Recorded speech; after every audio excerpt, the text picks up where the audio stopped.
Good morning, podcast world. It is 10/25/2020. That's October 25th, 2020, and it's 8 a.m. I'm looking forward to some morning motivation. And today I'm going to talk about the presidential election that just took place, the last one before the upcoming election of 2020. All I can tell you is get out there and vote. Trump or Biden, Republican, Democrat, red or blue, all of that. Whatever you're looking towards getting out of this, hopefully you get it. Now, all the debates, I only half watched it because they were kind of trash. And the vice president election was interesting because people could not stop talking about the fly that landed on Pence's head. And the thing they kept saying about it was flies only land on things that don't smell good. Just think about it like that. So they were saying like he must have really stunk up a storm for that fly to continuously want to buzz and land on his head that way. And then in the presidential election, the presidential debate, you have they're saying that they're going to cut the mics off. They did not. Boy. So even these people that's controlling the debate are lying to you. Why is there ever a point in time do you feel like they are so lying to me? Like, they know that they're not going to have a cure. They know that they're not going to have a cure in time for the election. They know that they're probably not trying to pass this money, the stimulus money out until right before the election to gain votes. Like, they know. They have ace in the hole is how they feel. They feel like the stuff that they're doing is a strategy to win this election. And for them to be win the election, it's like more money in the bank. No matter what you think, it's always about the green. It's always about the money.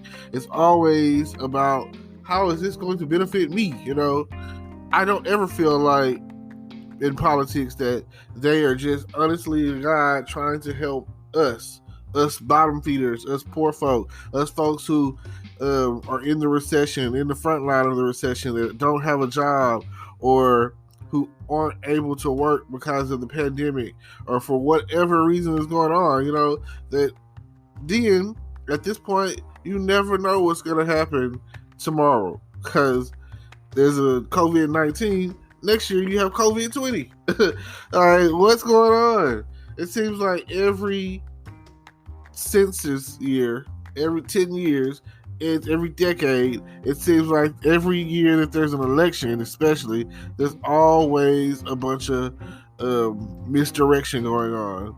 And you never really know what's going to happen until January 21st. Because that's when the powers trade over. So until then, until the inauguration, you're still stuck with the guy that's doing you wrong. You know, so if things don't go Trump's way, I feel like he's going to be one of those kids that say, "Give me my ball, I'm going home." And everybody knowing that everyone at the playground is playing with this basketball, but it's his basketball. He's going to take up his ball and leave. You know, he's not going to give a crap about us. He's not going to care about who's still playing the game. He's only going to be concerned about what's his and what he's supposed to get out of it. And hey, tough titty is how they're going to do it. So I feel that that's what's going to happen. I feel like if Trump, and even if Trump does get his way, he's going to be like, well, you didn't believe in me. You didn't say that think that I could win this. And I told you what I was going to do, or I told you in my tweets what I was going to have, or what's going to happen, you know. You know, I barely won. Just like when he went to Erie, Pennsylvania, and was saying, I was so far up in the polls earlier this year, before the pandemic, that I had no plans of coming to Pennsylvania. I had this thing won. But now, I'm not so sure. As you can see that right there, I mean, that's honesty. I'll give it that. But it's not the right kind of honesty. It's like saying, I only care about your vote. Vote me, F you. That's how it seems. So, I will feel better once the stimulus package is released and passed, and people are, you know, they put a Band-Aid on a gaping artery or wound and thinking that's going to be doing something when it's really not. I mean, like I say, for some people who cashed out on the first part of the season with the stimulus, I'm like, I didn't even know that it was a thing. I wasn't in the know to know that people were getting this extra money, the extra $600 or whatever, and I was just like, wow, that's good for those people who are getting it. So I just feel like right now, due to the season, I can put it out there, weather, holiday season coming up, this coming up season is considered depression season. Like, holiday season is always depressing for everyone, everyone, especially if you don't have family. Maybe you're homeless, maybe you're a war veteran who that slipped through the system, ended on the streets, or whatever the case is. Maybe you have an addiction, alcohol, drugs, gambling, sex, whatever the case may be. Like, whatever reason that you slipped through the cracks and you ended up on the streets and the things going, your life is going the way it's going, I'm sorry. I don't understand it. I have family, and if I didn't have family, I don't know where I would be to this day if it wasn't for the family that's held me strong. Like, when people be like, oh, I lost my mother, I don't know that feeling right now, So thank God, So I'm sorry to all those who have gone through whatever they're going through, and just hopefully that the choices that the government makes supports and helps you to get back on your feet. If you've been dealing with your high rent somewhere in California or somewhere in Chicago or somewhere in New York or somewhere in Florida, anywhere in Florida for that matter, or California. So, I mean, I'm in Texas, and it's a struggle here, and we have some of the best real estate in the country. Like, when I have friends that are in college that used to come to Texas or whatever and see how the prices were different. Like, in California, gas prices for a regular unleaded could go up to $5 a gallon. I've seen it with my own eyes. I've taken pictures of it. That's why a lot of people don't drive cars. That's why it's cheaper to take the bus. Why would I not take the bus if I have to pay $5 a gallon and my car is only giving me about 13, 14 miles a gallon? Hey, if you got a hybrid or something, it might be giving you 20-something miles a gallon. But either way, that's still, like, think about that. That is like a lot. And then if you don't have a good paying career or job or anything, like, you stuck. Like, I couldn't live in California unless I was rich. I always had this thing thinking, if you stayed in California, oh, you must got money, because that's Hollywood. That's the first thing you think of when you hear Hollywood. Or if you're really historical, you think of the Gold Rush, or you think of the Golden Gate Bridge. You feel like if someone says they're from San Francisco, you're thinking like, oh man, these people got to be rich. Or if you think of someone from Hollywood or whatever, you thinking like, oh, these people are rich. And nobody ever really talks about San Diego, and I hear it's like one of the better cities to live in. I hear good things about San Diego. It's got some of the same amenities that you get from the other cities, but it's just, I hear they're like nicer there or something. I don't know. And I've never been to San Diego. I have been to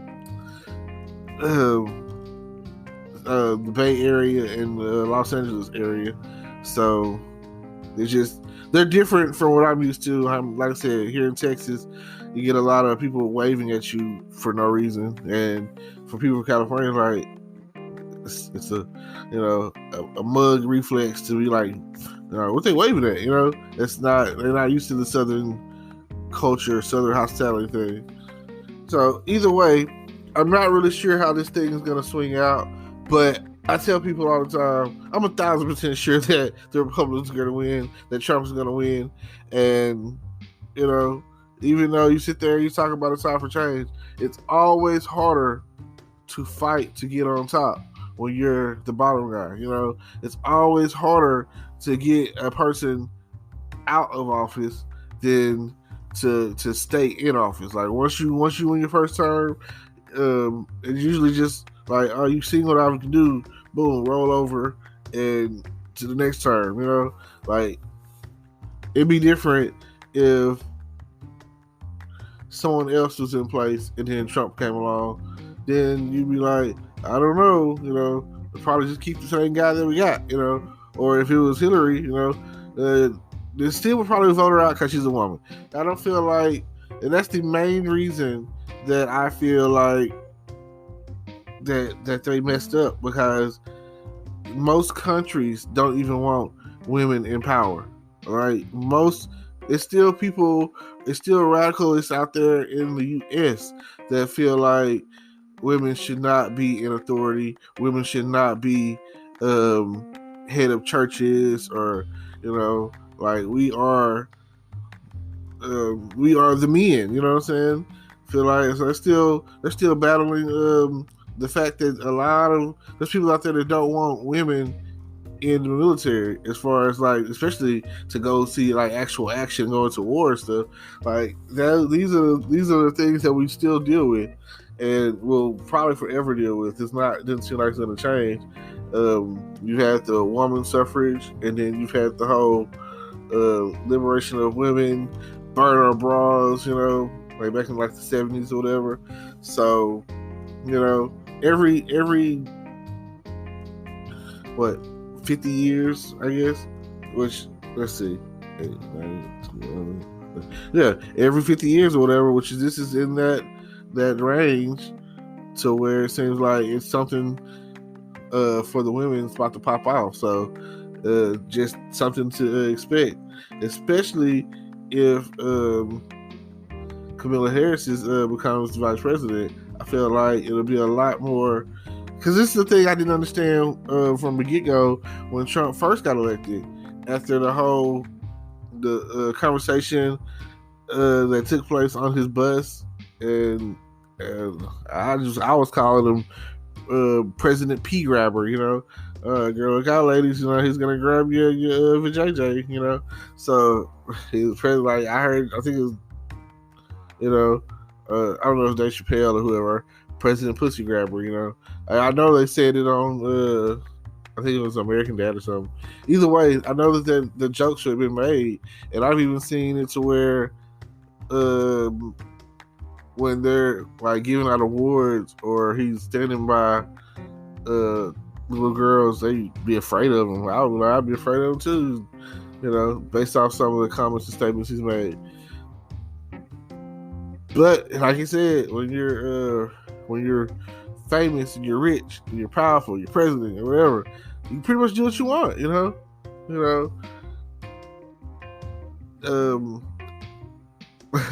like I know Family Guy made fun of it. That's where I heard about it, and then I seen them do the joke, talking about some locker room talk, and when he was talking on his bus or whatever, it got recorded, and that's where it all came from. And I was like, that's real. Some people were like, that's a real conversation, and that came out well on before the actual election hit back in 2016. So I was like, I can't believe that they voted for this guy.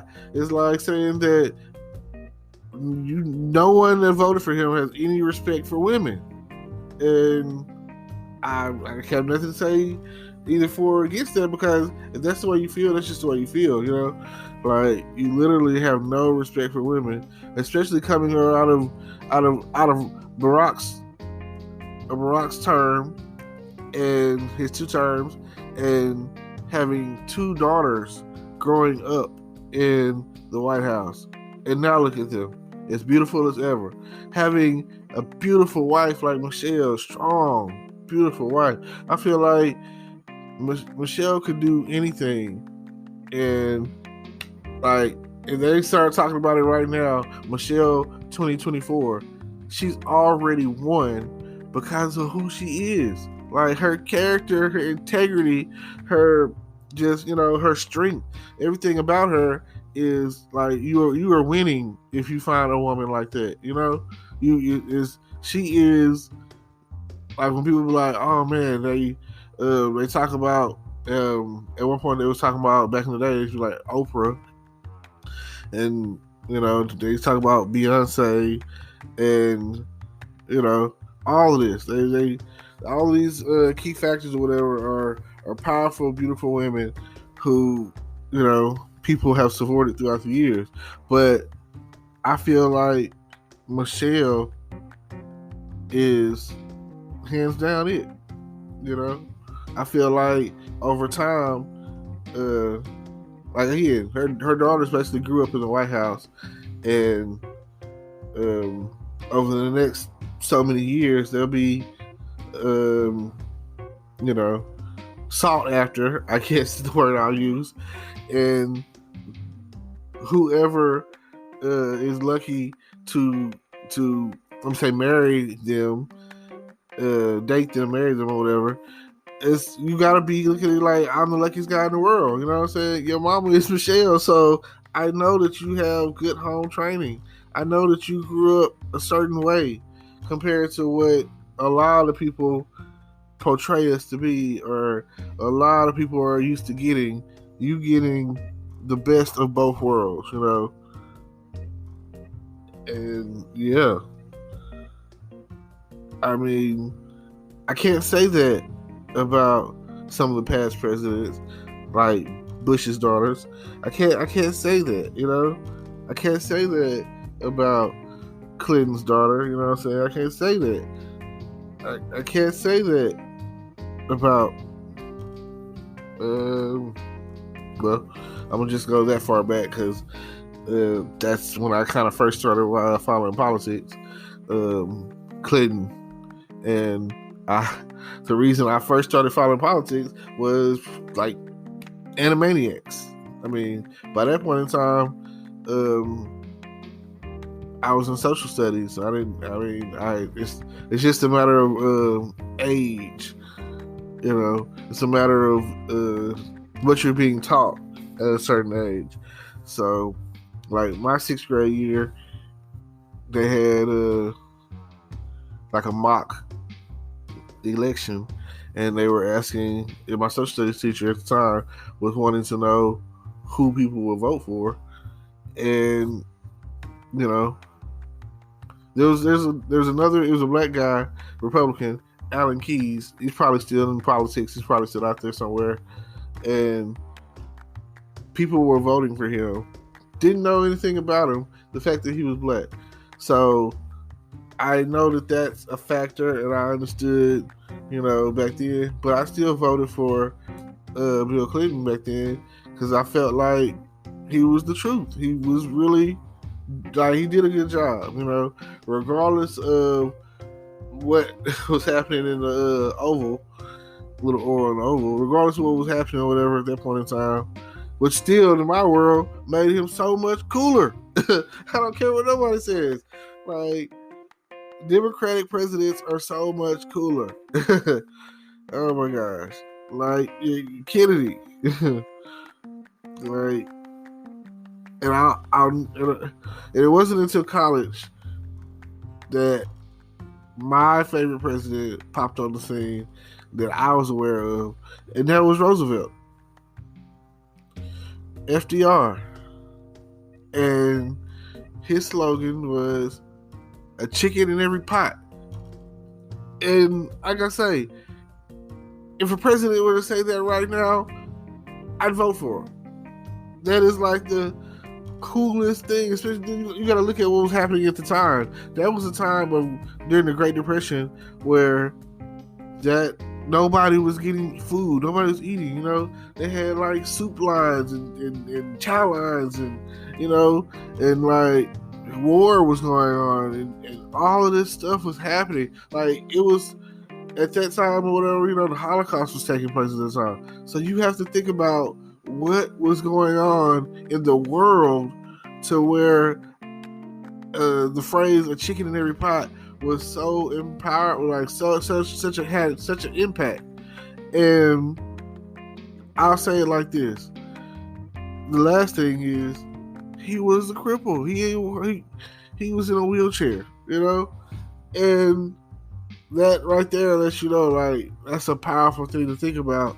If this guy who couldn't really walk could run the country so well, what can you do if it's in your hands? And some years later, that's exactly what we got called for. What can you do for our country, JFK? And don't think about what your country can do for you. What can you do for your country? Powerful words, democratic words, something to think about. All right. Well, it's getting a little late, so early, whatever. Time's running. I'm gonna leave y'all with this. Just check out the links down below. Subscribe to all the things that I have, like my YouTube channel, and don't forget to like, comment, subscribe, all of that. And don't forget to get out and vote. I mean, it doesn't really matter who you vote for. I personally don't feel like, our vote really counts, but it's your right at the end of the day. And they say that if you voice your opinion, then you have nothing to say when your person doesn't win or change isn't made. So I appreciate y'all for tuning in. Thank y'all for listening to my podcast, and see y'all on the next one.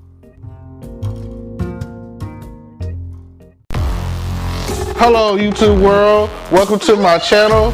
Don't forget to like, comment, subscribe, and hit the notification bell so you can be notified when I drop hot content like this, and stay tuned for the next video.